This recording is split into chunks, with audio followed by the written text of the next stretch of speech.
Meeting for today. First things first, we're going to, are there any citizens communications? No. Nope? Okay. All right, moving on to item 3, approval of minutes. We have item 3A. So without further ado, do I have any motions, comments about the minutes? Concerns?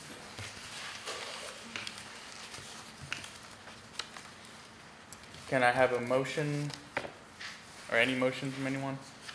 I'll make the motion. Okay. All right. Motion to approve the minutes? Claudia? Yes. Okay. All right. Can I have a second for that? Second. All right. I have a second from Mr. Hill. So, okay. So all in favor of approving last month's minute? Hold on. Got to restate the minute. We got to restate the whole time. Restate. Okay. Yes. All right. We have a motion to approve the minutes as is from last month. I have a second from David. It was proposed by Claudia. So can I get a show of hands of everyone who would like to pass the motion? Okay. Ayes have it. So motion passes. Moving on to item 4A, which would be the transit development plan from Emily Barron, Assistant City Manager. So you have the floor. Thank you. Good evening, Commission. Tonight we have our partners, Capital Metro, and our consultant team with Nelson Nygaard here this evening to talk to you about our update to our transit development plan. Originally, the city adopted a transit development plan around 2018, and this is the update to that effort. We partner with Capital Metro. Julie Mazur's here with Capital Metro, and Jacob Francis is here, the consultant with Nelson Nygaard, to kind of walk through that. These projects are to talk about our transit throughout the city and kind of forward-looking efforts for transit. We've been before you with our pilot program we had with Capital Metro a few years ago, and our current rideshare program, Fetch a Ride. And so this is kind of an overall plan that we look at for transit kind of moving forward. And so tonight I would like your feedback. This is our kind of initial stakeholder meeting with you all. And so with that, I'll pass it over to Jacob. Thank you very much. I'd like to introduce Julie Mazur from Cap Metro. You want to introduce yourself? Sure. Hi, my name is Julie Mazur. I'm the Manager of Regional Coordination Planning at Cap Metro. And as Emily mentioned, I worked closely with the city during the Pflugerville pickup pilot. We look forward to continuing this TDP process. Last week we wrapped up 6 stakeholder meetings, and so we definitely value your opinion and your feedback this evening, and thank you for the opportunity to be able to share this with you this evening. And feel free to ask any questions after the presentation or if any pop up during. So thank you. Thanks, Julie.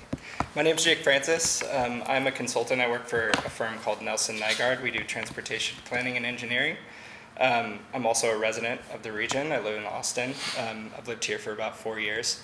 And I'm happy to present this to you. So thank you for having us at the Equity Commission.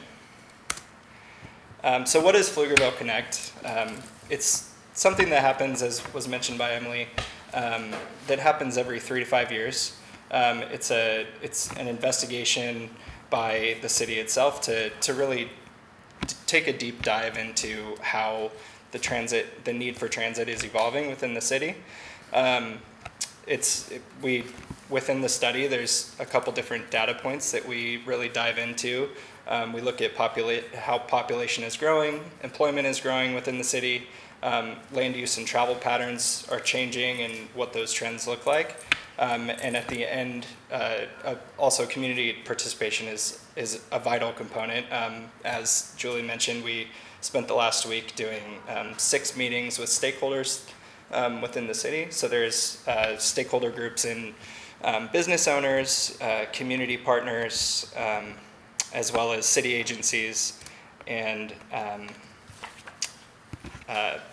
with policymakers and a few other stakeholder groups. City of Pflugerville, what this project is again an investigation into how transit need is evolving within the city. And really the outcome is to make a presentation of a study to the city so that the city's policymakers can decide on if they want to make investments within the city. And again, there's a robust program of outreach that provides several touch points, this being one of them, to the public so that we can get input on how we're doing the study. It's really important to the study. We couldn't really do the study without getting feedback from the city. So we're happy to provide these touch points, and all of the feedback that we get from y'all will be incorporated into the study. Looking at the project timeline, kicked off in January. We've been going through an existing conditions report process, which will be available on the project website soon, within the month, definitely within the month of April. We're conducting community outreach. This is one touch point. Again, we had 6 meetings last week with business partners, and other stakeholders within the city, including community partners. In the coming months, we'll engage in exploring and evaluating options. What that means is we're going to take the existing conditions and start to do some analysis to eventually make recommendations, not before we present to community and stakeholder partners in the month of July, so during the summertime. Then we'll come back, reevaluate based on feedback that we got from partners, and then we'll present final recommendations and a final report to the city for approval. Again, some of the data points and some of the background. As you well know, Pflugerville is the fastest growing city in a region that's one of the fastest growing in the nation. So seeing that trajectory is really shocking, and it's something that obviously it's a good thing that the city is coming back every 3 to 5 years in partnership with Cap Metro to analyze and see what needs are changing as more people grow and move into the city. The second map is showing where folks work throughout the region. So larger points correspond with more people working at that location. So obviously a lot of folks that live in Pflugerville are working in downtown Austin, but there's many other sites throughout the region that folks are working in. So it's important to take that into consideration. And the third map that we see is transit as it exists in the area. And obviously we see there's quite a bit of Cap Metro service, including the Cap Metro Red Line, other fixed routes. There's a fixed route transit service in Round Rock, but nothing that really comes in and serves Pflugerville itself.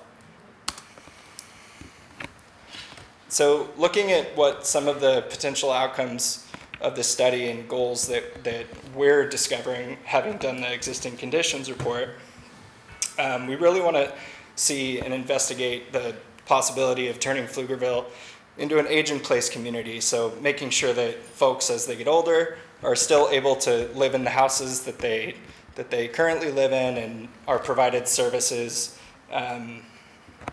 just like anybody that has a car and is able to get, to their doctor's appointments and to the grocery store. We want to investigate the possibility of connecting Pflugerville to Cap Metro's nearby regional hubs, so Hamilton Station and as well as Tech Ridge Park and Ride, making sure that those assets that have been invested in by regional agencies are being taken advantage of by the city of Pflugerville. Support investment in bike and pedestrian facilities, so which is a really crucial part of transit success. Bike and pedestrian, getting people to the transit that don't necessarily have cars is a really important aspect of a successful transit service. Connecting families to local job and activity centers, again, very important. Looking at that map and just thinking back to the previous slides, how important it is to get folks throughout the region, as it were. And then identifying local partnerships so that Cap Metro and the city aren't necessarily doing all of the effort and legwork in terms of both financial support and marketing and getting the word out and getting folks to really ride the buses if that is to be the recommendation by policymakers. And then supporting the development of transit and community supportive land uses. So making sure that as land uses are developed in the city, develops policy that it's supportive of the transit service that they're trying to provide. And so talking about Pflugerville Pickup, as you well know, Pflugerville Pickup was a pilot program that was, actually, Julie, did you want to talk? Sure, I can talk about it. So I'm sure, I don't know how much you remember, but just going back in time, so we launched it in March of 2021, and it went through September of this past year. We had a zone that we worked with city council on and staff to work within the budget and design this zone that we have here. It did connect to Tech Ridge Park and Ride. It operated from 6 a.m. to 7 p.m. as $1.25 per ride. We also had reduced fare ID for 60 cents a ride. And so really what we were able to see and looking at our key destinations, because when we first started the process, it was really, we all had that question of where are people going, where do they want to go, and the data really helped us, and this pilot helped us see where people were going. And we had a lot of folks going to HEB. We had almost half the trips going over to Tech Ridge, and really just being able to see how people are moving about in the zone. And we really enjoyed working with the city on that partnership for that year and a half. Thank you, Julie. And then talking about a current, the existing stand-in for transit service that Pflugerville provides currently is an Uber subsidy. Essentially, it's an Uber voucher program that Pflugerville pays a portion of a fare ride up to $10 that starts and ends within the city of Pflugerville. So again, a lot of the key destinations would be similar to the ones that Julie just mentioned. Tech Ridge Park and Ride, people getting, throughout the region, but then also getting to major commercial destinations within the city, so 3 Points Plaza and places like that. FetchRide also provides a wheelchair accessible vehicle, WAV, rides throughout if somebody that has varying needs hails a ride, and make sure that they can get to where they need to be. And these two graphs that you're seeing, this one on the left shows just that month over month rides have increased, so it is an increasingly successful service. And then this one on the right, it's really showing that most of the rides are occurring during the weekday, so not necessarily elective or fun trips, so to speak, but really trips that people need, so trips to work or trips to medical services and things like that when they have appointments and et cetera. So again, just mentioning the stakeholders discussions that we had this last week, of which you all are a part, obviously. But these are up on the screen. You'll see a lot of the folks that we reached out to. We sent invitations out to dozens of groups, agencies, as well as community associations, et cetera. We had discussions with several folks. We asked the questions that are up on the screen here. So what do you think are the major transportation challenges or issues in Pflugerville today? What do you foresee the most important challenges or issues within the next 10 years becoming? What issues have you heard from your constituents or from your peers surrounding access to key destinations? And then how can Pflugerville and your department or organization partner to improve mobility in the region? So looking for opportunities within these organizations to partner and provide, either marketing or financial or some sort of support to make sure that transit would be successful. And then we asked a question, which was how would you like the city to prioritize transit service? So that's really getting at, what type of transit service would you like to see? So is that fixed route? Is that something similar to Fetch a Ride but more robust? And the whole range of options in between. So next steps are going to be, if you remember thinking back to the timeline, collecting and analyzing more data. So we've got the existing conditions report wrapping up, but we want to make sure that all parties involved are happy with the analysis, and then we'll move on to making recommendations in the coming months.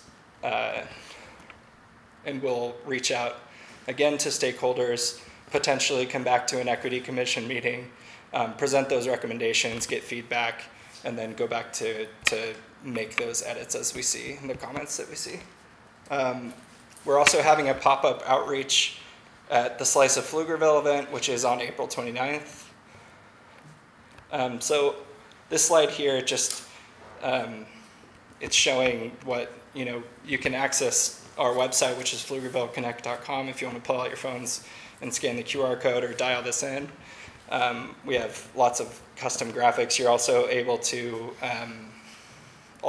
see all of the content that we've created, including eventually the existing conditions report, but also flyers and things like that if you want to print them out and share them with your groups, your peers, and your coworkers.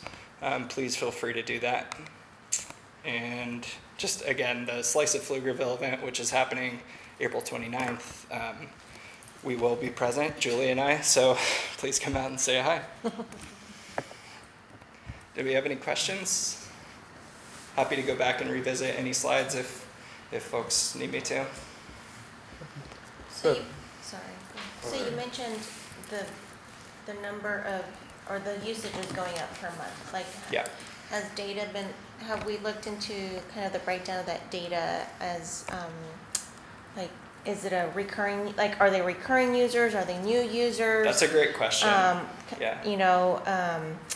The times of day, because the Fetch a Ride is available all day, right? And not, like, when pickup was around, that was what 6A to 6P or something, like, it was limited, right? 6 a.m. to 7 p.m. Monday through Friday also. Right. And so, data on, is it outside work hours? Is it mostly work hours? Like, I guess just trying to get an idea, like, aside from this, like, is it broken down even further? I believe that the city does have that information, and they're still working through that data. Okay. And as soon as that data comes to light, please, if I'm speaking out of turn. I would just hand it over to Emily. So we do see that data. That is something that we're collecting, and we are seeing that it's a lot of recurring users, but it's also new users. And so we are tracking that to see how much it grows per month. And as you can see on the slide, we've seen significant increase in that since we rolled it out in October. And I think one of the things that we had from our Uber partner is that even in February, our shortest month, we've had the most number of rides in that month. So there's a lot of data that we're kind of going through as we get into the program, but that we are seeing both of those things. Okay. In relation to this particular data, I'm really interested in seeing the age of the riders. What's the average age? Who are, it's like, are most riders a particular age? And are they ethnic groups? And which location had the most riders? So we don't collect based on age or ethnic group. So we could probably guesstimate that we have from like the senior facility, the number of rides coming and going to that facility to kind of gauge how many seniors were riding or utilizing that. That a lot of that information is protected from them, and we want to make sure that they can utilize the service without other concerns coming forward. So the data that we collect is really about kind of where they're going to and from to make sure that the service that we're providing is adequate and not specific to the actual rider. And then also in many cases, I think the difference between kind of what we saw in the pilot and this is that we've heard from riders is that one person books the ride and then 3 of their buddies come with them. And so it's really providing rides to more than just maybe the one. So that's a little bit different in kind of the data collection between the pickup pilot that we had run with Capital Metro in the Fetch a Ride program is that you pay the single fare. The numbers reflected here is about a ride. Doesn't necessarily mean that it was a single rider because you're only paying one fare. It's just the to and from location. Why are we not collecting that sort of data? Because as an equity commission, we're interested in that particular data, the ethnicity and the age of the riders. Can I add, we are going to have a survey that's going to be conducted where we will ask if they are familiar and use Fetch a Ride, and we will collect some of that demographic information as well. I'm particularly interested to see, it's like, are young people using it as a vehicle to get to college, or, you know, or who? Yeah. I mean, it seems like we're shooting ourselves in an eye, like negating this kind of information. It is valuable information, and it will definitely And I let think it's us. something we could ask. I don't think it's something that we would require as far as booking a ride and similar to like we do Oh, with the no, pilot no, light later, who no, said, no. hey, you took a ride, would you fill out the survey so that we can collect that type of Mm-hmm. demographic, we could do that. I would also point out that this TDP isn't focused just on Fetch a Ride or the pilot that we did, but it's really to look at transit for the city Sure, overall sure. and any type of mode that might be coming to make sure that we are reaching the population of the city overall. Thank you. First off, to help answer her question, from looking at the area, most of that is old Pflugerville, over where I stay, yes, which is mainly Hispanic, some African American, but that's mostly what's over there, looking at that usage area, because that's where I stay. So the usage for Fetch a Ride covers the entire city limits. What the other map The didn't show. original was just along Pecan covering 3 Yeah, square that miles. right there is, that's basically mostly minorities over there. And so I can tell it just because I stay over there. Yeah. And if it's, one of the things that I'm curious about is what's the difference between this and the previous iteration with Cap Metro we had when I first moved here 29 years ago?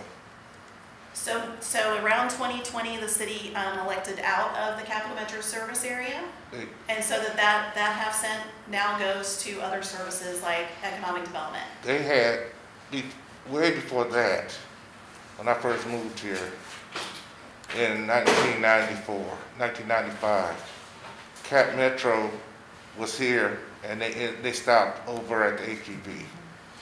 And we opted out of that back in the 90s. Yes. So this is something that's going around again. A lot of it had to do with, it didn't help a whole lot to the people that was riding it, because it's limited on where you could go. And now they have the Metro Ride station. They have a few other things like that, but you still, it's like, a bus would not do me good if I had to go to Round Rock to my doctor's appointment, you know? And I didn't see anything in there on what it would cost me to have somebody come pick me up, you know? And whether how's that gonna be covered, whether, you know, since we're talking a lot of people on fixed income, how are they gonna be able to pay for it, you know? And so, you know, this is something we've gone through, we've done before. And like you said, he's been here 4 years, I've been here 28 years. And I've seen all this. I've seen the different transportation tribes, but the way Pflugerville is situated, there is nothing short of something that is analogous to a cab service, and we used to have cab service, that would do any good, but it still comes down to affordability for people like me who are on a fixed income. You know, we can't sit there and buy a voucher for $50 or whatever, because our money has to go to other things, you know, and so you have to think of that. Yeah, so Yeah. that's absolutely feedback right, that we'll include in the TDP. That's how that we got to like the Fetch a Ride program. So they are like, it is a $4 ride where the city subsidizes the additional 10 because we did hear from our seniors that they needed that lower cost of a ride to get to, and it is the door-to-door service. And so those types of comments will be feedback that we provide in the transit development plan to ensure that transit long-term considers all of those aspects. So how far could I ride, if I needed a ride, how far could I go? You can go anywhere inside the city limits. It also connects you to Tech Ridge, which connects you into the Capital Metro system. That wouldn't do me any good.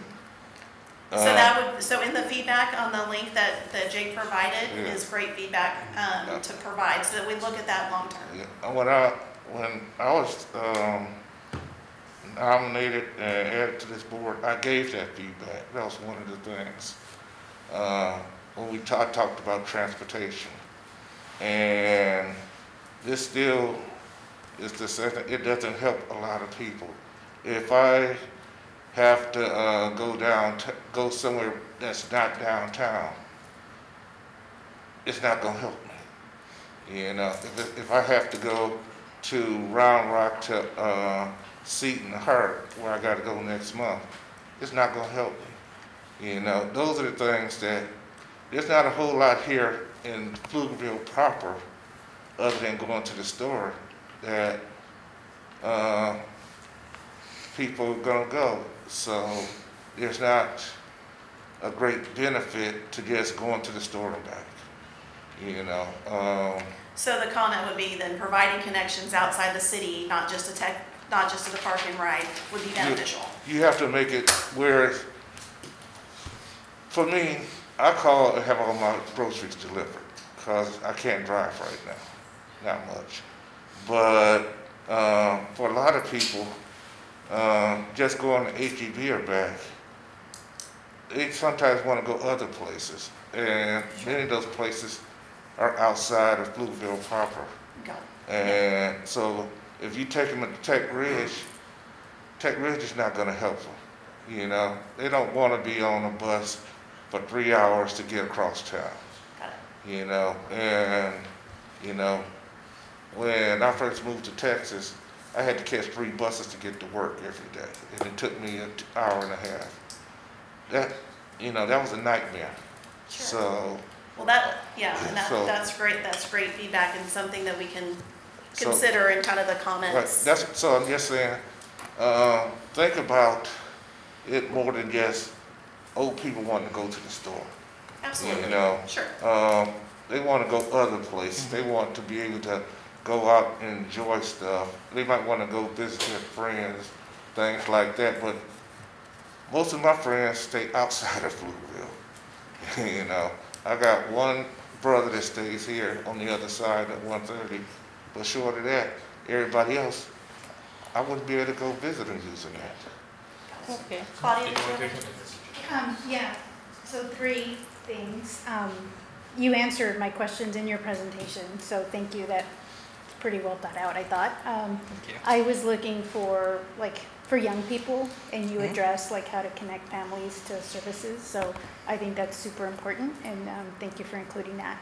I was also looking for Spanish language population feedback, and I saw one community group up there, at least, Entre Hispanos, which I've never heard of, but I hope that they would be voicing the needs of the Spanish language community in Absolutely. our community. And the survey information is all provided in Spanish. Sweet, sweet. And my last request was I would like to hear back at the end, the recommendations. I do think it would be good for us to see that before they're presented if possible. Yeah, we can do that. Great. Thank you. And we'll also provide the stakeholder presentation in Spanish as well. So any folks that weren't able to attend, there will also be a Spanish language presentation provided in the toolkit on the website. Awesome. Okay. Thank you. Sorry, one more question. So, in the data that's being collected, again, I understand there's limited information in the demographics or age or, things like that. But, when there's winter weather, or it's probably been mostly winter weather, right? Or severe weather. I know Cab Metro, because I'm on a listserv, when the shelters are open and you know, or folks need a warm place to go, like Cab Metro's offering free rides to those facilities, right? Is there any data, like, I mean, I don't know if like the rides that have happened across, you know, so far with the Fetch ride, like, could there potentially be any numbers that are generated to show folks were using that to get to a center or a warming place or something like that? We can take a look at that from the Fetch a Ride data to see kind of what those connections were during that time. I do know that during the winter storm, Rudy, who provides our wheelchair accessible vehicle rides, did still offer rides during that time to ensure that some of our residents got to dialysis that was necessary during that period of time. I haven't heard about like the warming centers or or rides to those locations, but that's something that we can look into. Right. Only because I don't necessarily think Pflugerville opens its community center for that. Right. Which for me is a kind of a concern. You know, here we are within Travis County, but that's not offered in our own city, and so folks have to go outside if they do need a place to go. So, okay. Bravo. Good. Thank you. Oh, just came to mind too, but do you happen to have any specific data that might tell us a bit about disability usage for the transportation programs, or like, you know, whether it be like the number of them or what kind of disabilities? Well, we do separate out the wheelchair accessible vehicle rides, so we would know the percentage utilizing the wave ride. And are there any like initial findings that y'all can share right now that like I'm not off the top of my head, but that's something I can get for you all. All right, thank you. Yeah, and then again, the existing conditions report will have much more robust data. So we did a whole demographic analysis of the city, and that'll all be within the existing conditions report, accessible on the website. And how long do you have to wait for a ride? Is it like, do you be put on a waiting list, or how does that work? No, it's probably 10 minutes or under is what I'm hearing. I used it once. They were there in under 10 minutes, just to test it out. And so if they go somewhere, then they got to call you and wait for you to come pick them up to bring them back. Or how does that work? Correct. Yeah. Yep. I've been with that before. Okay. Any other questions and comments? No, just thank you. I think this is a step in the right direction, definitely. Especially with all the apartments going up in the city, you know, and with all the energy challenges that we're facing. Definitely a good thing to do. I look forward to the results. Awesome. Thanks for your time today. Thank you for y'all's work. Thank you. Thank you. Okay. Now moving on to next item 4B, we have Alicia Jackson. She'll be talking to us today about the Juneteenth celebration. You consider standing, isn't it?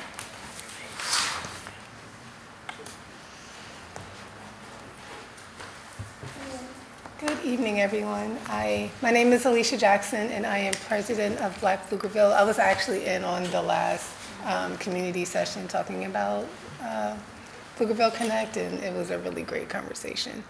But about Juneteenth. So we have decided this year to throw a gala for Juneteenth.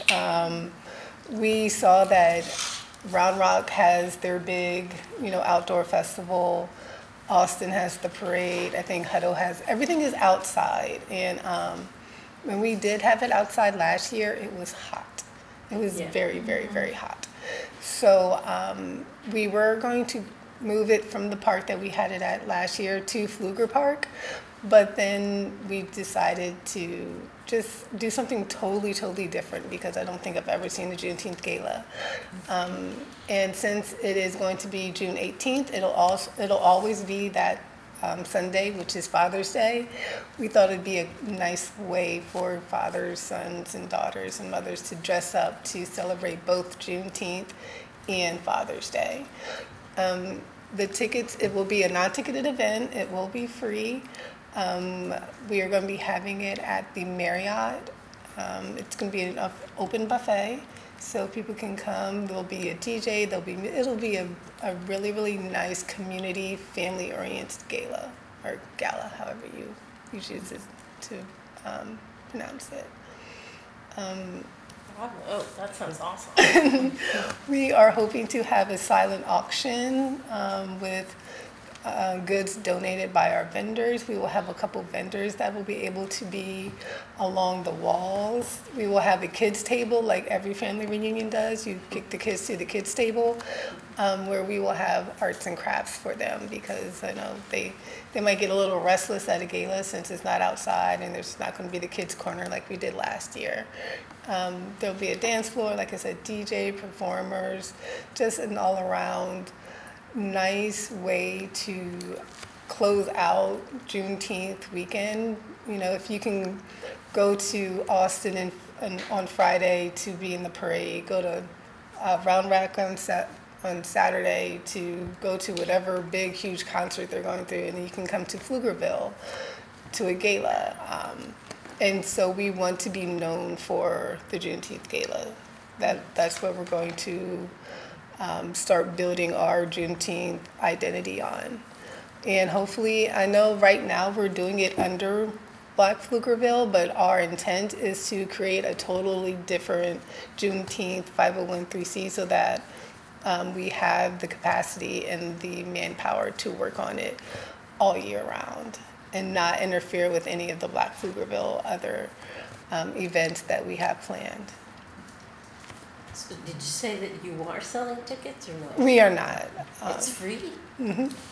How are you going to do that? It's like, are you taking donations? We are definitely taking donations. We are going to the city tomorrow to ask for $10,000. We already received the quote from the Marriott, which is $7,000. So we want to ask the city for 10 to just cover everything in order to make it free, because we don't want to charge the community to come to something like this. Will you be accepting donations at the door? Yes, we will be accepting. We have a Venmo. I don't think we have a Cash App, but we definitely have a Venmo, and we will be accepting donations from anybody who wants to donate. If there wants to be a sponsor, we will accept sponsorships. If somebody, like I said, there's going to be a silent auction. If you want to donate something to the silent auction, we are open to any help that we can get. Is that because you're not a 501c3 yet? We are a 501c3. Yeah. But Juneteenth is not. Right, the Juneteenth the itself gala. is not a 501(c), and we talked a lot about that since it's such a big event. To do it alongside of everything else we do with Black Pflugerville, it just wasn't fair, honestly. It wasn't fair to the honoring of Juneteenth to have it just as just an event. It needs to be its own entity. So we're going to be looking for, committed people to join a committee to form that separate 501(c) for Juneteenth. Will there be awards or anything? We were actually thinking about community awards. We were going to partner with the Impact to have community awards.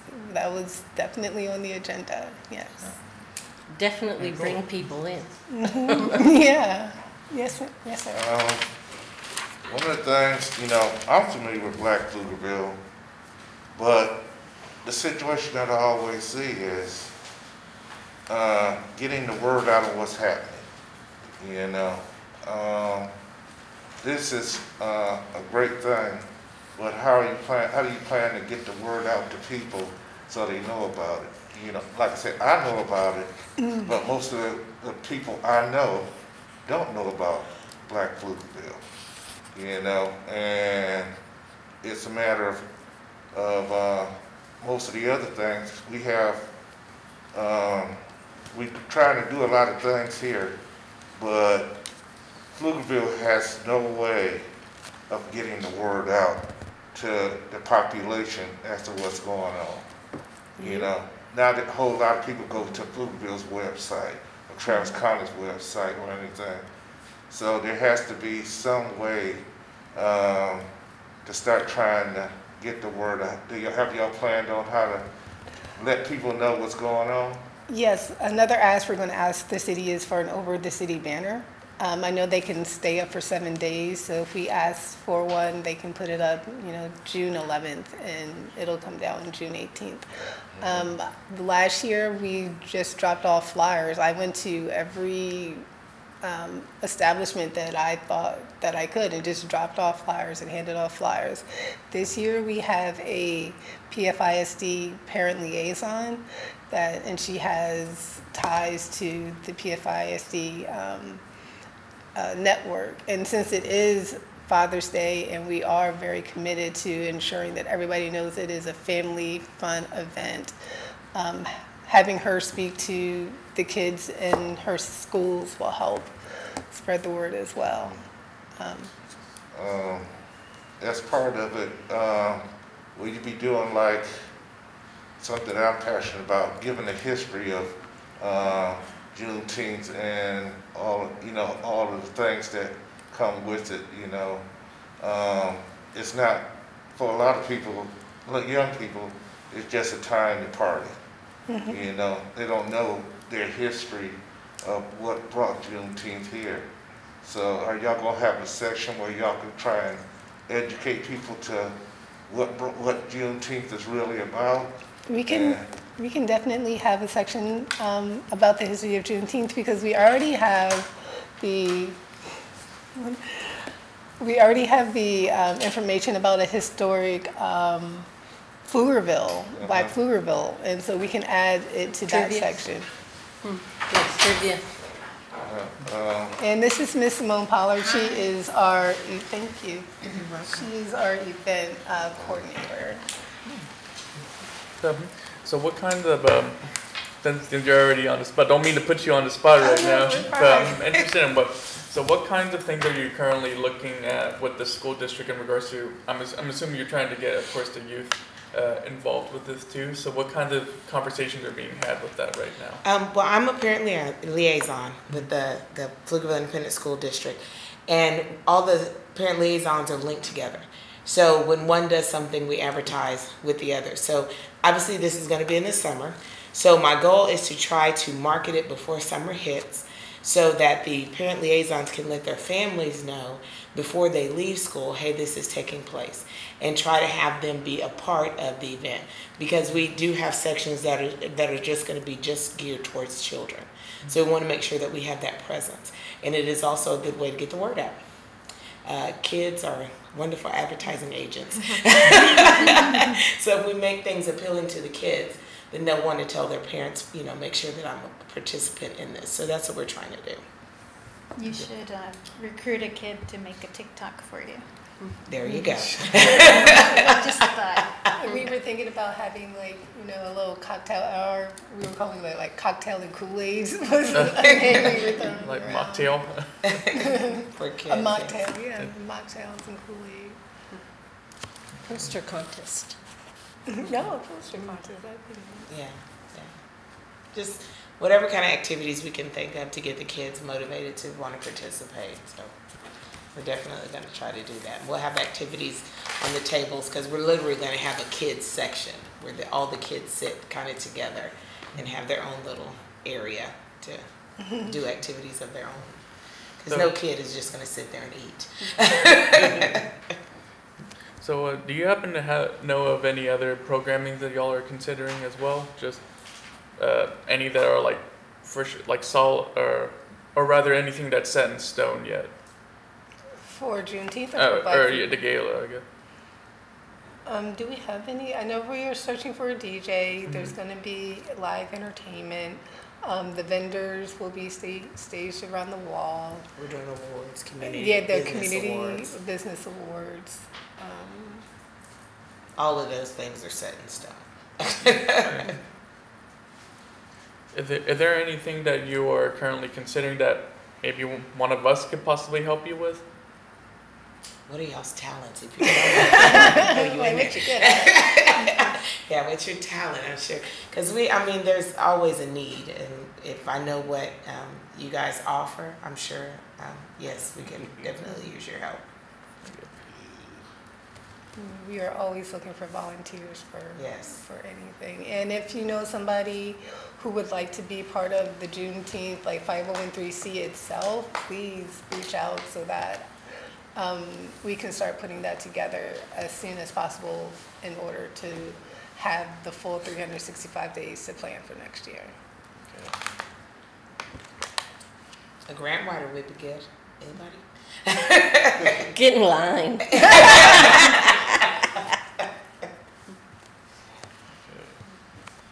Will y'all have the continued support of Pflugerville Police Department that y'all had last year? Like, right? Because I think there's just concern of, like, or not concern, but just Security? right, just to have security. We can ask tomorrow if we can't get 300 fearless leaders or fearless responders. Yeah, because we weren't really sure. We're asking if the hotel provides any type of security themselves, and then we had an organization that we were going to ask that if they, since they already offer security services, community security services, we were going to ask them, and if not, police might be our next choice. We know we have to have some kind of security. People and alcohol sometimes just causes problems. It's going to be alcohol? It very possibly. We talked about a cash bar. Yes, ma'am. You're invited. The alcohol's not going to be free, but you're free to get it. Yes. I'm not sure about alcohol. It's how many people? What's your estimate for attendance? 150. Okay. And we had an That's a alcohol small tin last year with no problems. I just remember the lemonades. It was so hot. The lemonades were so good. Yeah, alcohol outside in that heat. Yeah. Yeah, and which is why we were like, let's, if people are coming from Austin and then like have to stay outside again for Pflugerville, like heat stroke is, because I caught, Serious. I caught heat stroke last year, and it was not fun. Yeah, and some of us volunteered back to back, Saturday Yeah. and Sunday, so it was intense. I'm glad that's not an issue. So 10,000 is a lot of money. Well, I wonder what it would take to get, how people when they shop at HEB are asked if they could donate $1 for something or other. I wonder if you guys could request that. from HEB. I've never heard of that. Sure, when you're getting ready to pay, would you like to donate your change to, Oh, and they used to something have like those little cards, like Yeah, if it's or- $1 or $5. yeah. I do remember that. Okay. I'd have to Just find out how to get Coming it. from my point of view, that's a slow trickle. I don't know, dude. It's HEB. I know it's HEB, but most people that I see, they look at it, they keep on stepping. You get some people doing it, but for the amount of money that they need, they wouldn't get it in time going that way. We Only get- one way to find out. It could be added to it, but it can't be the only way. Or start working on it for the Yeah, following year. there's multiple ways of getting finance, but Well, then you put the money. considering The there's fixed a lot income. of places that do donate to this, you'll be surprised, and that's why I'm on this commission, because this is something that helps black people. And, everybody else is kind of conscribed and looked at it for other reasons. And so I don't see a problem with asking City Hall for $10,000. Everybody else does. So, Well, we didn't get Yeah, well, the $10,000. thing is, it depends on what you ask for. And considering, this is supposed to be about equity and about doing things that help everybody, but especially those that have been underserved for years. And Juneteenth is about when the U.S. Army came here. Speaking to the converted, my I friend. know I'm speaking to the converted, but I'm just saying, if I went to my Grand Lodge, they would be willing to maybe donate some money. But, you know, there are places out there that do it, but Well, it's their decision, not ours, right? yes, but Okay. right now, you're about a month and a half away, and it's time, most contracts need to be signed way before the event happens. I want the chief to get as much time as possible. I want to rush to the next item if possible. Oh, good. I actually have one last question before we move on to. So are there any, do you already have any corporate sponsors for the gala? No, not yet. Okay, have you reached out to any yet? We were going to reach back out to Costco. We did get money from HEB last year. We were just going to reach out to our sponsors from last year, because I honestly think 10,000 is doable within our time frame. If we do get, you know, even if we just get half from the city, I think that we can get 5,000 or, you know, 7,000, the rest from sponsors. Spread that Venmo link. I will definitely spread the Venmo link. But yeah, I have faith that we can pull this off, and it's going to be a beautiful event. Inside, away from the sun. With air conditioning. Air conditioning and a buffet dinner. So yeah. All right. Well, thank you all so much for y'all's time and coming out here. And we have some things to consider, and we'll definitely keep in touch. Yeah. Thank you. Thank you. Okay, thank you. Okay, so now moving on to item 4C, which is a racial profiling data report, which will be given by Jason O'Malley, our chief. I'm leaving. No. I thought you said for me to leave. Gentlemen, we're calling Get yours. over here. You can. Thank you.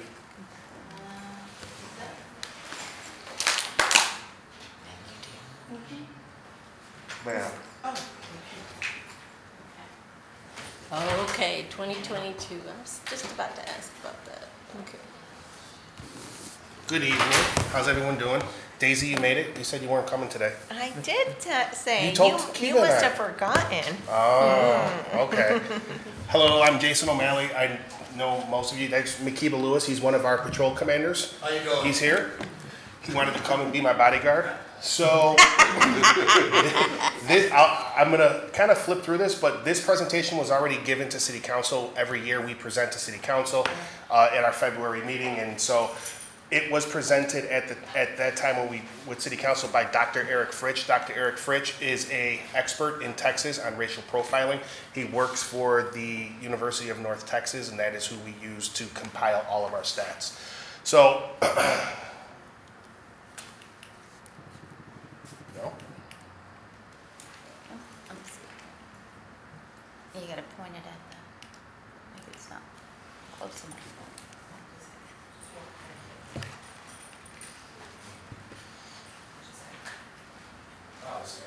There.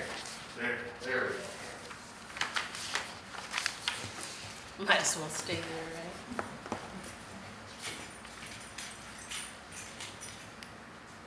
And it's still up, there he is. So, by state law, through the Code of Criminal Procedure through the state of Texas, we must report these state, racial profiling numbers every year.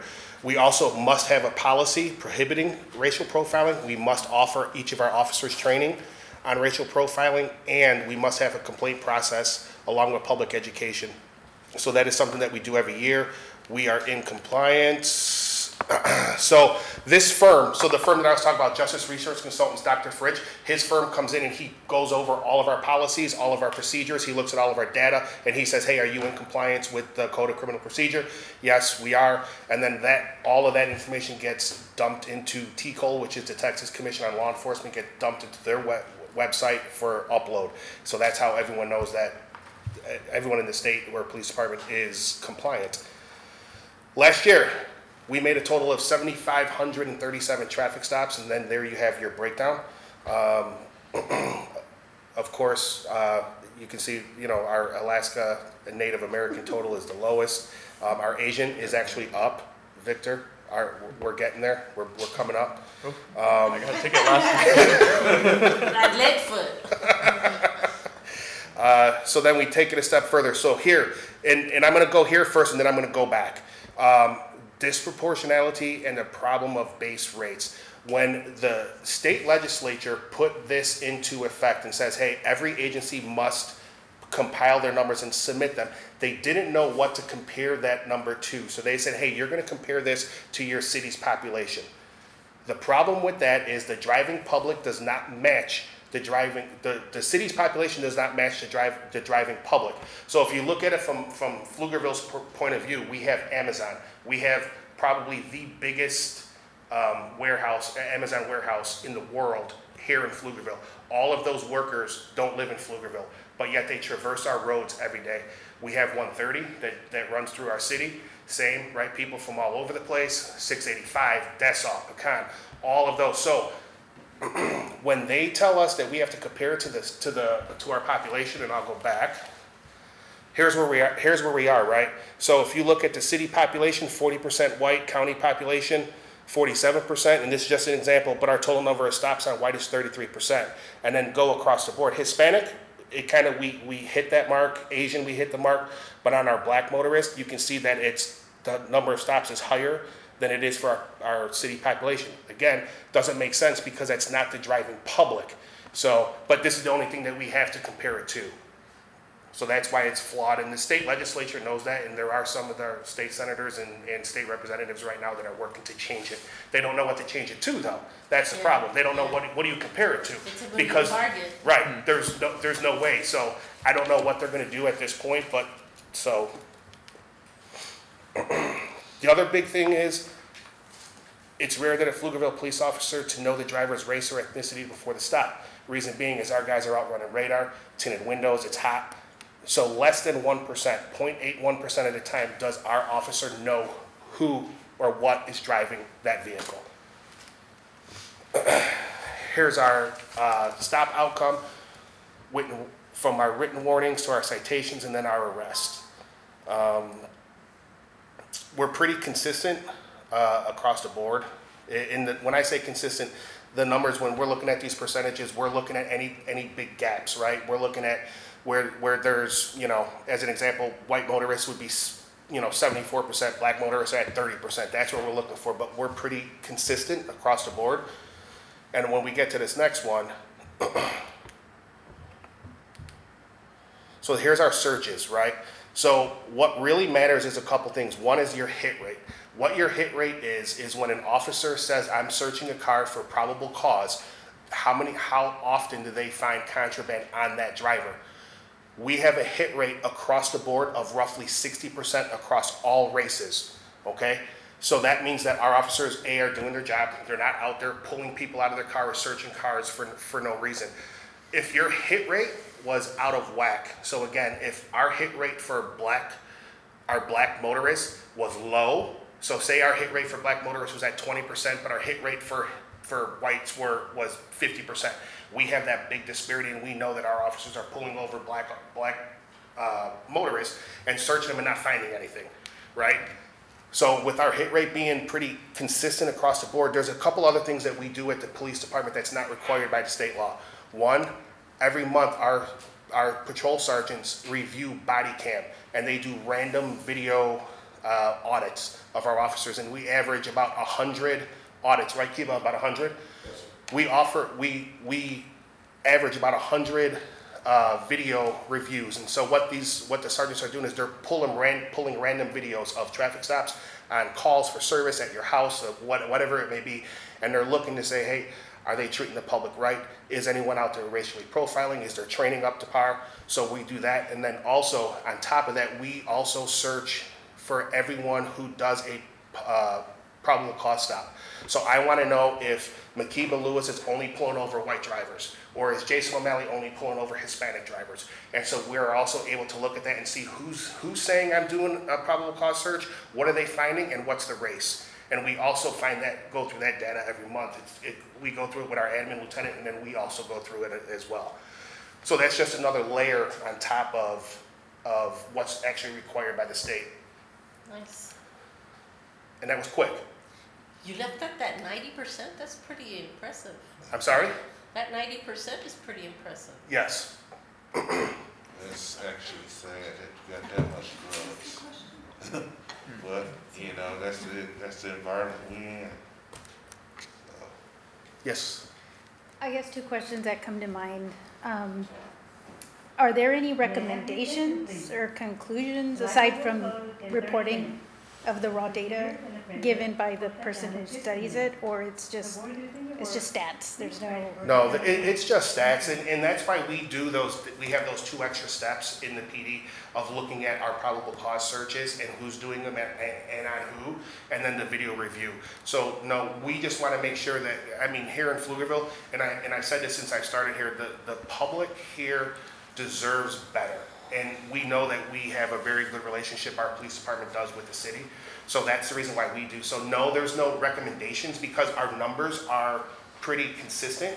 I think if we started to see anything, and the reason why we do those monthly searches is so we don't have that anomaly at the end of the year where there's this big gap. So that's why we're just trying to be proactive so we don't ever get into that situation. Got it. And the second thing, in terms of like consistency, are these being looked at like the trend over time? Because if I remember correctly, and I was trying to find my notes on the one you showed with the warnings versus citations, if I remember, I think the Hispanic numbers were also relatively high when we looked at when this we last first, year. and that was, remember, it was like the beginning of the year when we first went over what we had initially. I was like, no, it'll just even out, right? Yes. And we did, and it was. There's no way you can say or tell like who or what, meaning what race you're going to pull over more this month than last month or whatever. But yeah, it was high at the beginning, and I remember that, and I was like, no, it's going to even out, right? Once all the numbers get compiled for the year, and then again, it became pretty consistent. It's still higher than the others. Yeah, I mean, I'm looking at the warnings versus citations, yeah. and that's what sort of sticks out. And I'm curious, like, has that been consistently higher in terms of citations and lower with respect to warnings? So we compare these numbers to last year and then last year to the previous year, and our numbers have stayed consistent with the percentages, right? They're not changed, they haven't changed up or down. And I hear what you're saying about the baseline in your city, but like, if I just zoom out and even think like regionally or within Texas, like, I think the Hispanic population is getting pretty much on par with the white population. Yes. So, you know, I would argue like this would say it is disproportionately in terms of the citation level for Hispanic motorists, just, you know, based on my knowledge of like our population in general. I hear what you're saying about like the rule is the rule and it's just your, but I'm curious, like if you compare to like Austin. You know, you also have to remember there are some violations that we must write citations for, right? So there's some citations like speeding, we can give you a warning and we can let you go. If you get caught with no insurance, we cannot give you a warning for no insurance. Yeah. So just, if maybe more Hispanics that we stopped didn't have insurance, I don't know what that is, but there are some certain citations that you must write cites for. So maybe that's it, right? Maybe, I don't know though. I recall that when you gave us this presentation last year, I requested that information because I wanted to know whether, you know, the Hispanic stops or citations had more to do with insurance than anything else. You did ask me that, Anna. Because I just apologize. had a, You no, did that's ask me okay. that. I just had a gut feeling that that Yep. would be it, just based on my interaction with the community. Yeah. And my recollection was we were also thinking like maybe there's something that can be like an education thing that's needed, right? Right. Yeah. No, you're Trying to absolutely right. solve. Is that, can I get that data for you and I will have it by end of week this week? And we can try, I don't want to, don't hammer me that. Give me a couple weeks and I'll make sure that you all have that data Thank you. on what that is. Oh, so Alicia has a question. Could you go back to your consent searches? So of those 462, 76 were based on consent. On the other ones that were not based on consent, is there a breakdown of ethnicity as to who said no and why? And We don't track that, do we? I don't think we track who said no. Okay. Just who said yes? Well, it's a consented search is, hey, do you mind if I search your vehicle? Yes, go ahead. But other times we can search your vehicle incident to arrest. So if we arrest you for driving without a license, we can automatically search your vehicle. If your vehicle is being towed, it's called an inventory search. But someone who actually says no, I don't think we track that. We don't have the capability to track who said no in our system. Yeah. A lot of it is probable cause when you pull them over on whether they're going to get searched or not. Like sometimes you may smell something or notice something, and so but This is fascinating. it's well, I've been, you know, I met one of your policemen, and he didn't even give me a warning. We actually became friends because of it, because of the fact that I was coming down Grand Avenue. He thought I was speeding and thought I was trying to escape. I was just turning on my street, and we got to talking for a while, and you know, we got to talking about some of the things that's going on here, and you know, I respect him for his job, for what he did. You know, he saw me make that turn. It's like, I would have been suspicious of me too, you know, but you know, he didn't pull me over because I was black. You know, he pulled me over because I was turning and going into the subdivision. And the other guy that was right by me, we was both going maybe about 45, 50. He went straight, but I turned. So he came and pulled me over, you know. So it's a guessing game the whole time. Well, like I said, less than 1% of our stops, 0.81, we actually know the race of the person that we're stopping. That's not, you know, that's not what the officers, I know for a fact, are basing their stop off of. Yeah. They need more, just in my neighborhood, it would probably help to have more of a presence because some of the things that are going on in my neighborhood, you know, because I live over in Windermere, the new part, and it's getting a little shady over there, you know, and, you know, there have been major drug busts down the street from my house, you know, so I would love to see that, some more stops, see more, we're getting a lot of people with very loud music driving down the street, stuff like that. People running stop signs, they running red lights and stuff like that, you know. That's what I see a lot of, and unfortunately, y'all can't be everywhere, but many times I see people go straight through a stop sign, but more often than not, go straight through a red light, you know. Yeah. Did you have a question? Yeah, so I had a specific question. So based off of the data that you've already collected, are there any internal changes in methodology that y'all are considering, you know, maybe to fill in any specific gaps that you're looking for? You mentioned that, you know, a lot of our data is kind of comparing to the city population. Like, for example, have y'all considered maybe starting to track, like where each person who's pulled over, where they live? You know, for example, like maybe based off the address on their driver's license or anything like that, say they're in Pflugerville? Yeah, so the data that is on your driver's license, it's hard to keep accurate data because we have, and I'll use myself as an example. When I first moved here, right, the state says you have 30 days to change your driver's license. I did it, right? I'm not gonna say I was right, wrong, or whatever. I didn't have time. Also, COVID, right?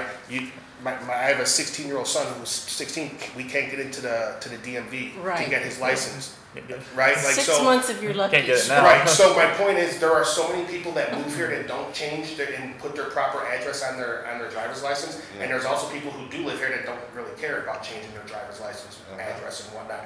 So there will never get a true representation where someone lives, and believe it or not, a lot of people lie to us about where they live. So we, and also our system doesn't track resident or non-resident, and I'm sure, I mean, we can do a data dive, but that's gonna be a very, very big lift. But yeah, it's just, we're dealing with such inaccurate data on someone's address. And one of the things that you could point out is, especially around our area, it's very transitory. You know, people may be living here this month, but then next thing you know, they moved over here, and then they moved over here. Right, and they're not going to get their address changed. Right, every time they move, they're not gonna go down there and get that address changed, so they're gonna, they may show up on Valley Glen, but they live on Bishopsgate, or, you know, something like that, or they may live over on Wells Branch. It just depends on all of those, so you're, and as you said, there's not a whole lot of honesty in a lot of these people. Okay, so is there anything for the next year or this current year that y'all are changing in regards to data collection? Not at this time, no. Okay. And just a follow-up to my other question, there is 26% missing from this 57 searches based on probable cause. What is that other 26%? And I'm only asking. Is you talking about the 57% plus the 16? Is that? Right. So if you take 462 minus 76, that's 368. Divide that by 462, you get 83%. Those are probably your search incident to arrest, your inventory search. Those are probably lumped into there. Okay. I have a question. Yep, go ahead. Okay, or I guess a comment and a question. Warren, thank you. Every time I see someone, pursuing a vehicle or whatever, I say a silent prayer because I think, wow, what a difficult job, not knowing, what you're going to be facing at that stop. Like, always goes through my mind. I guess the second thing, I've been hearing in the news about, like in Austin, and them bringing in like state troopers to help the police department for whatever reason. And I'm just curious, like, why is that not an issue for us? Why are we fine with our police department and our staffing that they are having to do these extraordinary things down there? I'm not saying this because my boss is here. I swear to God, I'm not. I came from a city like that, right? That's where I came from, where we had a city council that didn't support us. We had a mayor that didn't support us. The citizens didn't support us. And here in Pflugerville, it is honestly a 360-degree difference, where we have the community, we have a city manager, we have a city council, we have a mayor that supports us. We don't have the same issues that Austin has. We don't have the same issues that Chicago has. And it's because of the leadership in the city. Our officers make a lot of money. And when I say a lot of money, I'm meaning on par with the other agencies, right? Our city takes care of our police officers here. People want to come here and they want to work here. Good. So when that happens and they're happy and they have equipment and they have cars to drive and they have all of that, we don't have those same issues that these big cities have. We don't need DPS. Now, and when I say we don't need DPS to help us patrol, if there was a major incident here, of course, we're going to call them and we're going to call the county as well. But we don't need them to help us patrol our city. We do just fine by ourselves, and again, it's because of city leadership. Yeah. Excellent. Well, I think that's great to highlight when things are working. Budget season is next week, and he wants to. I don't want a helicopter. So how's your staffing looking, like, compared to, like, I know, like, of course, a lot of police departments are having trouble, especially Austin is having trouble hiring. So how's Pflugerville in comparison to that? So we actually have 6 open positions right now, but 4 of them are already filled. So we have 2 of them that are, so we have 2 open positions currently at this moment. And again, even looking at at the agencies that surround us, so Georgetown, Cedar Park, Leander, Round Rock, we actually are in a much better situation. We have the least amount of openings of all of our surrounding agencies right now. In perspective, we have over 90 sworn officers. So when he says 4 and 6, I mean, it's not worth mentioning. Right. Yes. All the time. Yes. And what helps is something you said earlier. Y'all pay them. I've been in Texas 42 years. And, when I lived in Houston, they had problems with police getting paid. When I came to Austin police had a problem getting paid. They're not having that here. And so people are wanting to, I know people that are wanting to join the police department, fire department or whatever, because of that. These other cities, it's antagonistic. Here, we have a symbiotic relationship where everybody is working to make this place safe. I remember when there was 15,000 people. Now there's close to 60-some thousand people. And yet, it still feels small. Our hiring standards here at the city are very strict as well. We turn away more people than we hire, Yeah, believe it I or know. not. I mean, sometimes I'm like, what are we doing? They're like, we don't want them. And that's great, right? That we have the ability to turn people May I have away. your attention, please? The Yeah. library will close in 15 minutes. We got 15 Please minutes take the left. final collection.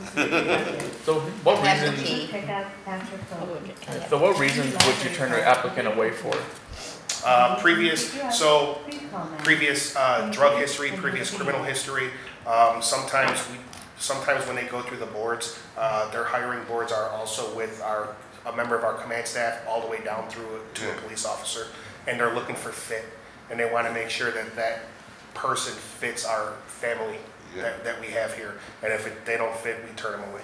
Do you also do like a check for their mental makeup? You know, Yes, you know, they have because- to, they go through a psych test, so MMPI, MMPI-2. They go through, and they also go through a one-on-one meeting with the Yes, psychologist. that would also, that has also filtered out a lot of people, and that's something that's newer. Yes. To get people that, a lot of people can hide a lot of things, but if you do your diligence, you can filter out those people that have different ideas, different motives, like trying to get in. I have a question in Yes. regards to the cameras that they were going to put on Wells Branch. Is that data part of this stuff you're sharing with Which us? camera? I don't, some license plate So, the camera. flock cameras? Yeah. Yes. So, no, the flock cameras is an investigative tool. The flock cameras, all it does, it reads your license plates. We save that data for 30 days, and then it's filtered out. Yeah. There is no facial rec or anything like that in there, but we're using it to help us with investigations. Yeah. So what it would be is like you call in to 911 and you say, hey, I had a white Chevy do this, right, or commit this crime. We can now go to those cameras, filter through, and find all the white Chevys that came through. Yeah. So it's helping us solve Debbie crimes. Downer, but we have a posted Okay. engine behind it that's supposed to only be about racial profiling, so I want to make sure we stay Yes. within the Yeah. law. Ma'am. And so if Yeah. we want to ever do a full police day, or Yeah. there is also, of course, the Citizens On patrol. Academy. We have various programs to do. I just want to make sure Thank that you. we don't get outside of our. Right. Yes. And, you know, Can I- y'all done a good job, cause like I said, if you got somebody like McKeeva on your force, you gotta be doing a good job. You know, but, you know, We like them. the thing is, you know, unlike most people, I have quite a few friends in law enforcement. You know, I got relatives in law enforcement. And, you know, it's a thankless job most of the time, you know. And, you know, I had a friend whose husband got shot in the line of duty, though thank God he survived. So, you know, these numbers are important to, and just making sure that people, sometimes there's gonna be a disparity, you know, and, you know, I look at the black numbers. Yeah, they're up there, but if I'm honest, there's a lot of black folks that's doing dirt, you know, and if they wasn't doing dirt, they wouldn't get caught, you know, so it's just as much about being honest that, you know, the numbers are always gonna be there. We have to make sure that we treat everybody fairly, and so far, that's what they're doing. You So know. Chief, Thank did you you. finish your presentation? Yes, ma'am. Oh, okay. Yeah, ma'am. so thank you, Chief. And did you want to add one last thing? Yeah, I just Oh, have I'll let one you add question. Yes, ma'am. Thank you so Yeah. much. This goes to the racial profiling. Do most of the officers live in Pflugerville, and do you think that helps attribute to the empathy that they show to the races of our city? No, I think it's because everyone wants to be here. Again, we're not hiring, we are known here in Pflugerville for our police department is known to not violate people's rights, to not racial profile, right? And so everyone that's here wants to be here, and that's what makes a difference. And again, when you have backing, when the city council, when the mayor, when the chief, when the commander backs you, and they know that you're there for them, it creates a different person that goes out on the street every day. Okay. Well, thank you so much, Chief. We'll Thank you. we'll bother you about the data. One day, I'll come over to have coffee with you. Okay, we'll invite the Kiva too. Nah, let me see outside. He wants my cane, so. Okay, so we're now moving on to item 5A for the community conversations. So with that, we've had to meet Katrina, and I know a little bit what she was recovering. We gave our best effort into finding at least different organizations, community groups to talk to.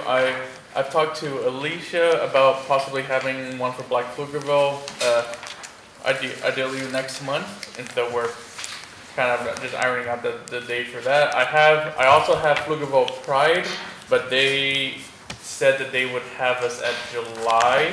But right now they're not setting anything in stone because they're too like focused on the Pride Fest. So they're gonna get back to us probably a little bit after that. But aside from that, from our experiences reaching out to different organizations that just been having a little bit, haven't had much luck. Either they just, those organizations either don't get back to us or they're just simply not committed to that. So as of right now, we have Black Pflugerville for May for a listening tour.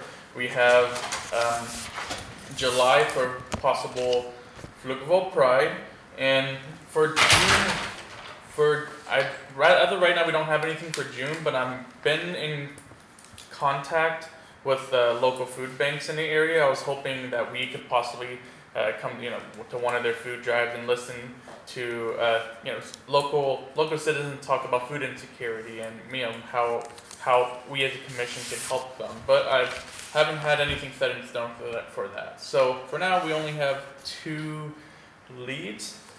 And so with that being said, I want to see if y'all have any specific comments or thoughts about listening to her. Sorry. When you say the food bank, like one of our local food banks? Yes. Because we have several, so.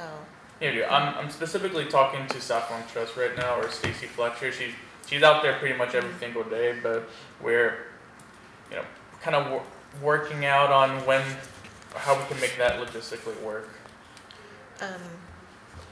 Has there been outreach toward any of like the nursing home or older citizens communities?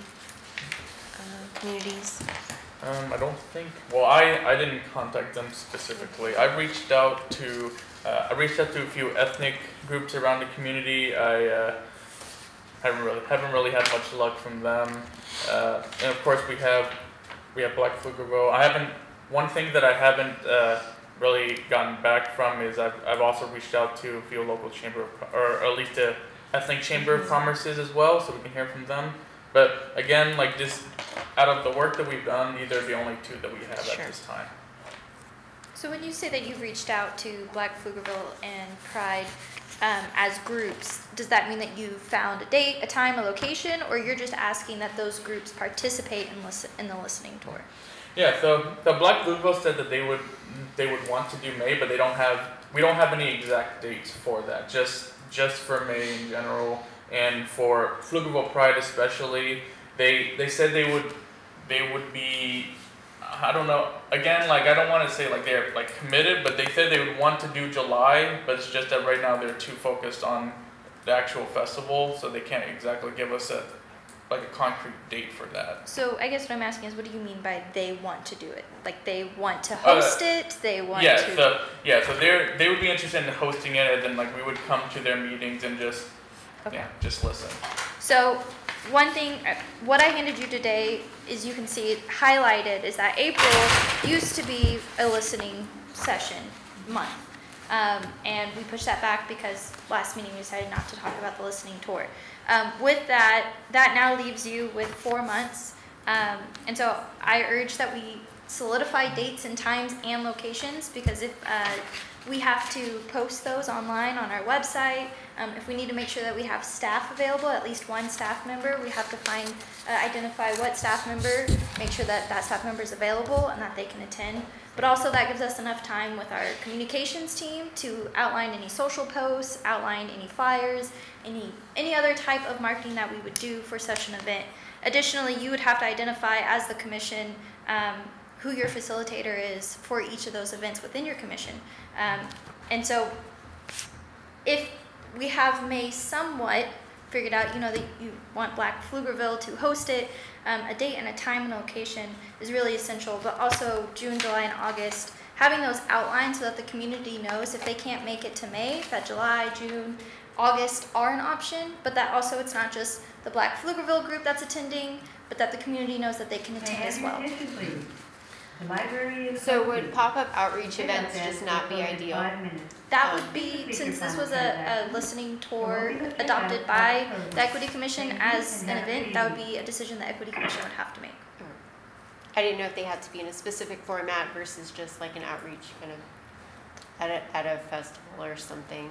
I would just suggest that the questions you ask and the format in which you ask the questions are relatively consistent to give that consistent feedback, right? And that you don't have any random outliers. Right. I just think the information we would gather at those events would be helpful just due to the diversity of people in attendance at those events, and we could reach a lot of people in a short amount of time if it was at a pop-up. Like slice of Pflugerville? Yeah. Yeah.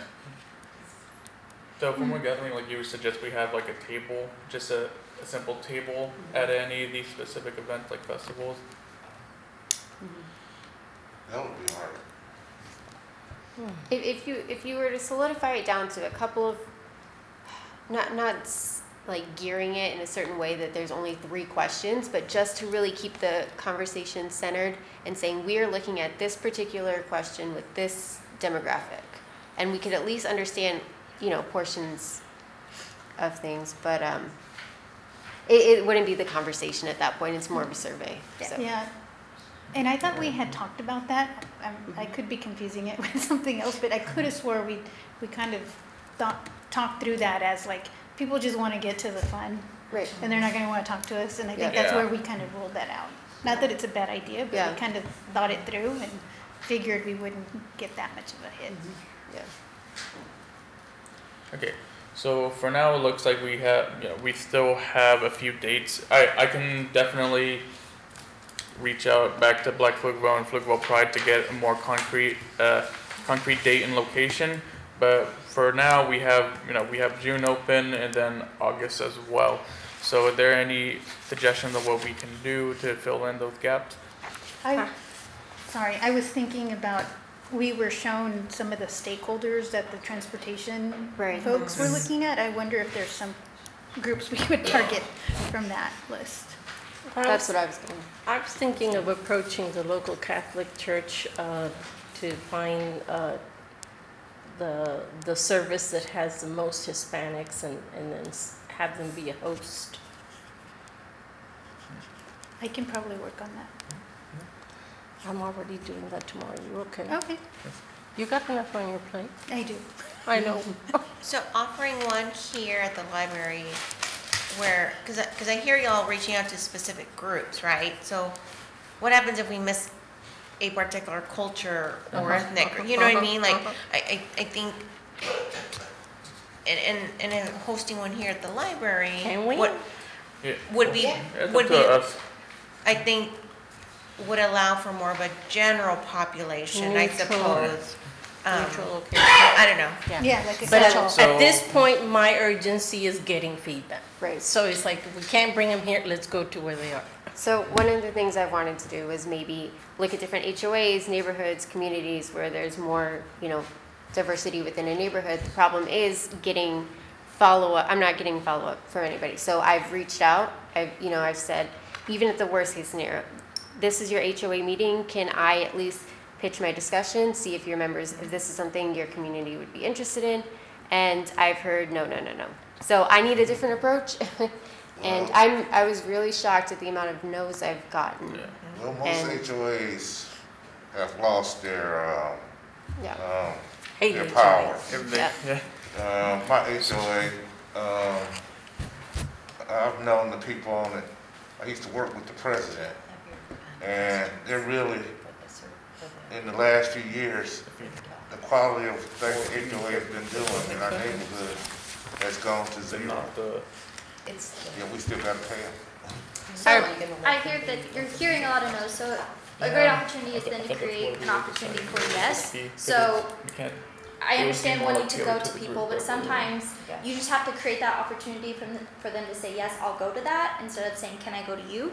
So, for instance, finding a date that works for, let's say, Victor to be a facilitator, for example, I'm not volunteering you, but Victor to be a facilitator June 31st at 8 a.m. at the library.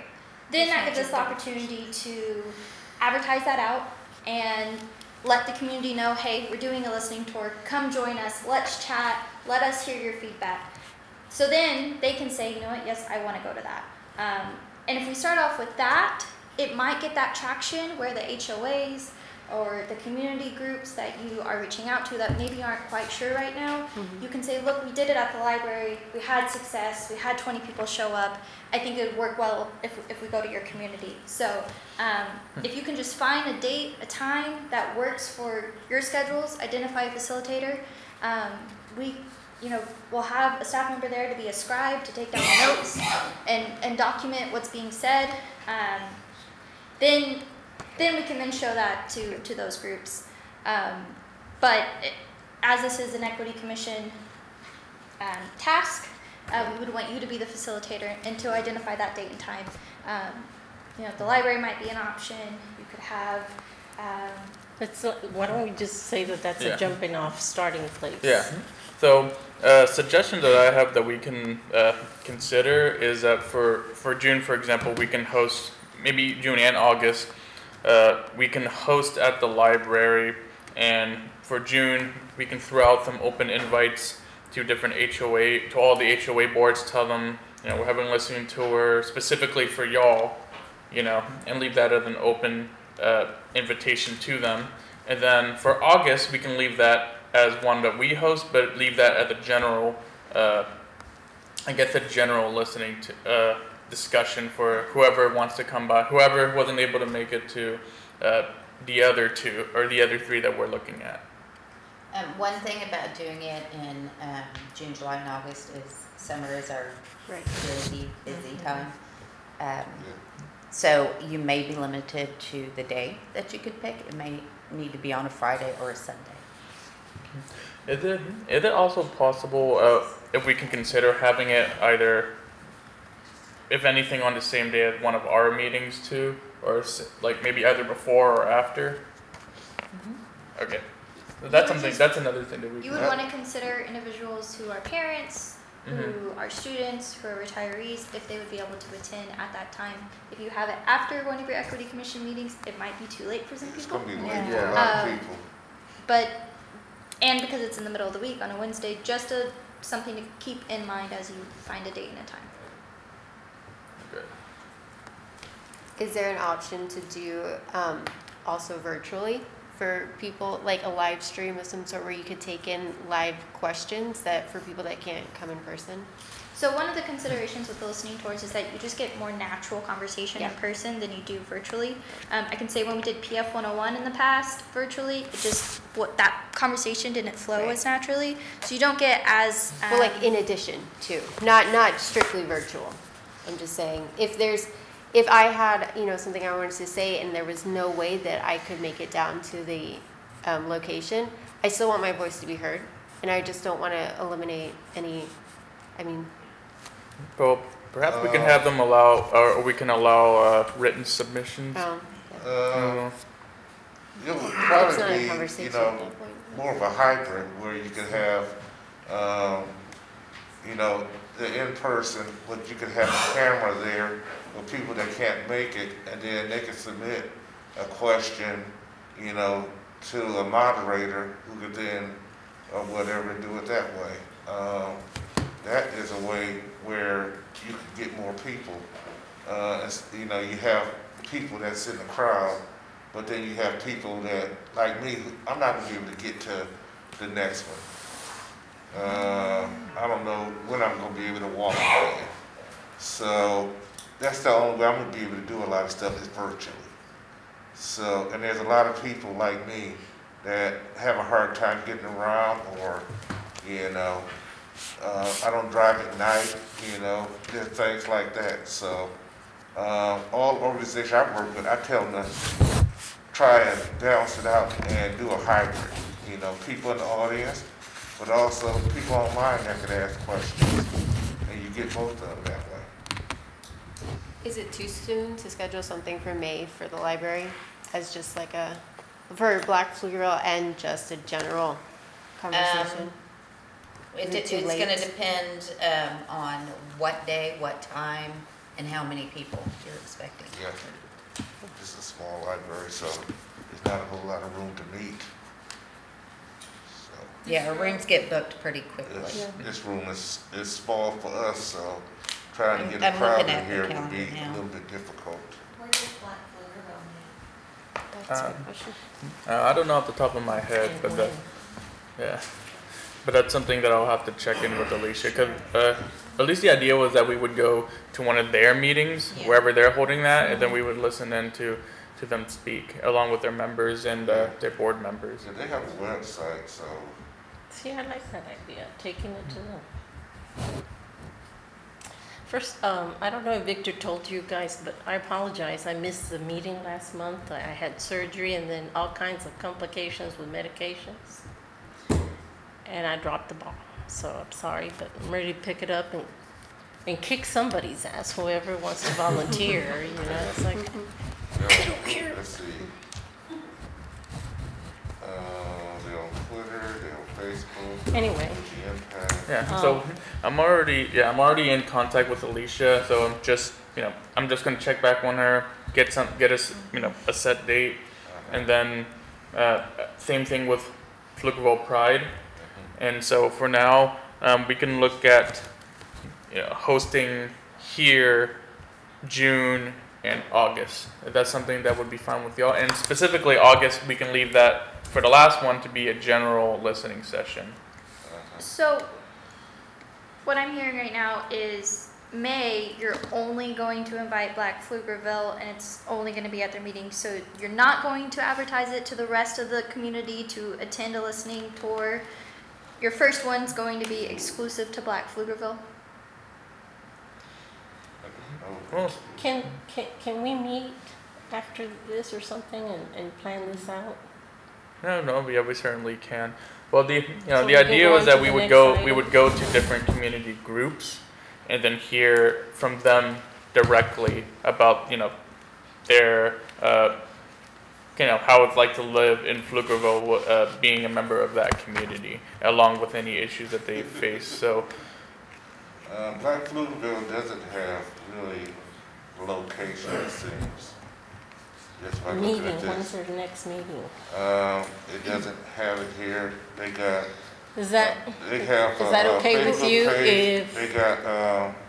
So I would just say that a date and a time and location would have to be solidified quite soon. Yes. Because we're Sent to we're you nearly- via email. It doesn't have to be limited to Black Pflugerville, but we Right. could use Yes. that as a sense of they will be in attendance at our meeting, come join, hear what they have to say, add your own input, and make it more of a conversation at that point. Okay. I'll We'll- just have to- We'll need It'll time happen. to post it Right. and let the community know, to invite the rest of the community out to attend as well. And I will say May, June, July, and August are the months. Once you hit September and October, you start to get into months where we don't see as much engagement, mainly because we're getting into the holiday season. You also have staff limitation as we get closer to Deutschenfest, just in terms of who's available, as well as facilities. So after September, I would just say try to stick with May, June, July, and August as your dates, and get those dates solidified as soon as possible, so we can get our website updated, get those posted, and let the community know that they're happening. And so with the May date, I would ask that you have a date solidified before May. Absolutely. So are we responsible for getting the word out? Is that our thing? No, That's not this? all we have to do is get the schedule. Okay. We'll assist in making sure it's posted online, What? that we share it out. I do, one of my tasks to you is that you invite two people to come, whether that's your neighbor, someone you see in HEB, in the grocery line, because those lines can get long, wherever it is. My task to you is to invite 2 people. If everyone on the commission invites 2 people, you at least, maybe we'll get 1 person to come, that's 5, right? So, getting that date solidified for May and then pushing to get June or July, August solidified as soon as possible, just so that we can advertise that and people know I can't make it to May, but you know what, July, I can be at the library on that day and that time. Give us a week. Yeah, yeah. I'll check back in a little bit and see where we're at. Do we email you the event and date and time? Who do we No, send our if you're information gonna, to? if it's being held here, you need to email me and I can get into our calendar. Okay. And Jennifer will let me know. Yes. Can we please move to the next item? Okay. Okay, so I guess for now we'll put a pin in that and we'll move on to the final item, which is item 5B, which is discuss and consider action on recommendation to Pflugerville City Council to restrict book banning. So this is more for our new members, a little bit of information. So our commission is an advisory commission. You know, we look at city policy practices and try to identify, you know, gaps and where they might fall short, and we make recommendations to council on how they can enact policy to address those specific areas of topics. And so last December, our commission decided to adopt a format, kind of an official way to recommend actions to council. At that time, we passed a recommendation for council to at least recognize or at least pass a resolution on book banning, take a stance against it, in addition to taking a stance on anti-Semitism. And so now I'm bringing forth a recommendation. This format that y'all have in front of you is one that I created myself. And so throughout the course of y'all's time here, whether it be from whatever y'all hear from our speakers, or if you go out in the community and you learn about different things, and this is a format that I can have or share to our Google Drive as well. But you can work on this draft or on the template that I have to bring it to us for discussion. So with that being said, this is my recommendation that I drafted this time around. It's the difference between this and the one in December is that it's a little bit more focused. And so, did you have something to say, Anna? And before we vote on it, I'd like to make it editorial. Sure, of course. Okay. So we'll get to that in a second. So the difference between this one and the one that was passed in December, that it's a little bit more focused. As many of y'all know, that book bannings are kind of a topic that's kind of been going around. I don't know why it is, but it's just happening. There are cities across the country, in Texas even, and the state legislature is considering bills on book banning. And so at least the idea that I have here is that I don't want that in my city. I believe that the freedom to read is the freedom of, to express ideas, free exchange. It's, democratic, and of course, having a free and open library is utmost important of interest to the Equity Commission. And so I'm putting forward a recommendation that council restricts our municipal, or at least the municipality, the city itself, from taking any future action on banning books or creating committees to do so. So do I have any comments before I read the recommendation to the record? No, They don't have that much power. It's up to the legislature. And so whatever the legislature tells the city to do. Okay, that's not what we're voting on. I'm Don't take not- us on I'm not- attention, brother. No, I'm not taking attention. Yeah? I'm just making a comment that this whole thing is, Well, then you you can know, vote against it. and I got other comments, but that is my right. Absolutely. And, you could ask the city to do it, but the city is responsible to the legislature, and they can vote on whatever they want. But if the legislature says differently, then the city has no choice. Hey. And so this regardless is of what the legislature is deciding right now, they're currently debating a few bills right now, but for certain, I don't want our city to specifically take any action. Even if the state legislature decides tomorrow to not do anything about it, I still believe that it's in the Equity Commission's interest that the city, or specifically a municipality, should not take any action to interfere with the independence of the material selection for their own public libraries. And there are cities in Texas that are already considering and are taking action on, reviewing certain materials. And for example, like League City, Texas has created a committee to review that. And so this recommendation, the idea is that we simply do not allow the city to start any of that here. If they're picking our books today, are they going to pick our pets tomorrow? They've been doing this for I many years. want you to get a lizard, brother. I'm just being silly. I'm sorry. Don't play with me right now because I'm not in the mood. Okay. Okay, so with that being said, you see what color I am? All right, guys, All right, we need to all right, stay on I've been topic. going through a lot of stuff because of this, and that's why I take this seriously. They've been burning books. They've been banning books since I was in school. Oh, absolutely. Back when I was in school, it was things like Catcher in the Rye, stuff like that. Yeah, so we're all in agreement. So, without further ado, let me read the recommendation into the record, and then we can decide what to do afterwards. So, this is a recommendation to the Pflugerville City Council to restrict book banning. So, whereas the Pflugerville Equity Commission is committed to supporting policies relating to the equity and empowerment in the city of Pflugerville, and whereas the Pflugerville Equity Commission's lead pillars are health and wellness, social justice, economic equity, governmental oversight, and education. And whereas the Pflugerville Public Library with its publicly available resources are essential to promote a more educated population, which is part of our education pillar. And whereas having an open and widely available library is an important equalizer that provides resources for all members of the public, which is a part of our social justice pillar. And whereas having a public library promotes the general well-being of the population. And whereas across the country, books are being challenged, attacked, banned. And whereas restricting books have historically been used to attack and suppress the freedom to read and educate on a diversity of topics. And whereas policymaking bodies in Texas are taking steps towards restricting or banning literature from their public libraries. And whereas including materials on a particular topic or expressing a particular opinion does not connotate or approval or advocacy of the topic or opinion.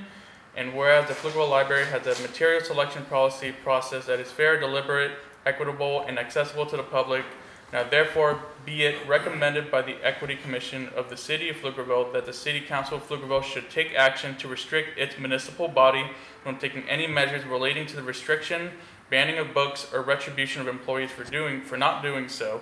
It is further recommended that the City Council of Pflugerville should create policy to enshrine the Pflugerville Library's independence in regard to its material selection policy and support for its processes for reconsideration of existing materials. All right, with that being said, Anna, you have a comment? I would just like to recommend that we change the word enshrine and substitute the word affirm, only because of the connotations of enshrine. Okay. So you'd like to make a motion to amend? I would like to make a motion to amend by substituting the word affirm for the word enshrine. You don't need a motion because it isn't officially in the records yet, so we're still editing his thing. So until it's voted on, you don't need a motion. Y'all just go back and forth. It's been moved. It's been moved. All right, do I have a second for the motion? Right. Second. All right, Daisy seconds the motion.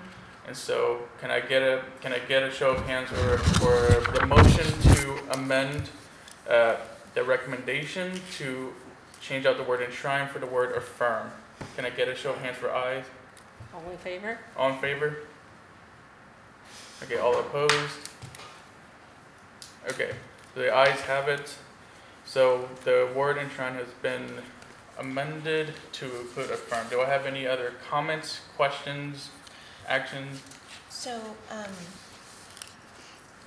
I guess going back to, because I remember having this discussion at the end of last year. Did we ever present those recommendations to council? So, you have to submit to council? Yeah, so the idea is that once we pass a recommendation, it is Then forwarded and submitted to council. So the ones that we spoke on and discussed at the end of last year, did we ever receive any comment from council on them? not that No, I know. okay. I just, Yes, again, because again, we are an advisory body. right, And so, once we make a recommendation to council, it is on them, Right. whatever they It's on decide record. to do with it. And so, I haven't heard anything Sure. from them specifically in regards to the ones that we did in December. okay. You got one change you need to make. Therefore should be on the next line. You got all those whereas, therefore should be on the line starting that sentence. It is on No, it's- line 21. No, I know, it's part of that one, but when we make the suggestion, you just say therefore, we, the council, and not have it as part of the previous sentence. It's supposed to have the therefore as a That's capital. a formatting issue, brother. No, I that's how these are made. I disagree. Just to let you know, if this moved forward, we would put it in the city's format, Yeah. which would fix that Yes. automatically. Yes. It is not the same format that the city would use, we would No. change Yeah. it. Yeah, of course. Okay, thank Same you. words. Yeah, and of course, like this format was just developed based off of kind of like loosely off of a resolution, the one that the legislature uses. And so this template, if y'all have any recommendations for the template, that is something that we can most certainly update on our end. If it goes to city council, for them to vote on, it'll be in the Okay. city resolution format. You can- Yeah, of course. Okay, so regardless. No worries. So then, I move to adopt the recommendation as amended and submitted to council. Okay, so I have a motion from Anna to pass a recommendation as amended to council. Can I have a second, or do I have a second? I second it. All right, so Claudia seconds, and so now we are voting on a motion to, I guess, to move, submit the recommendation to the Pflugerville City Council on a recommendation to restrict book banning. And so, with that being said, if you are in favor, can I get a show of hands for ayes? All right, can I get a show of hands for nays? All right, so ayes have it, so the recommendation passes and will be submitted to the city council for consideration. So, since that is the last item of our agenda, I will now adjourn the meeting. Thank you.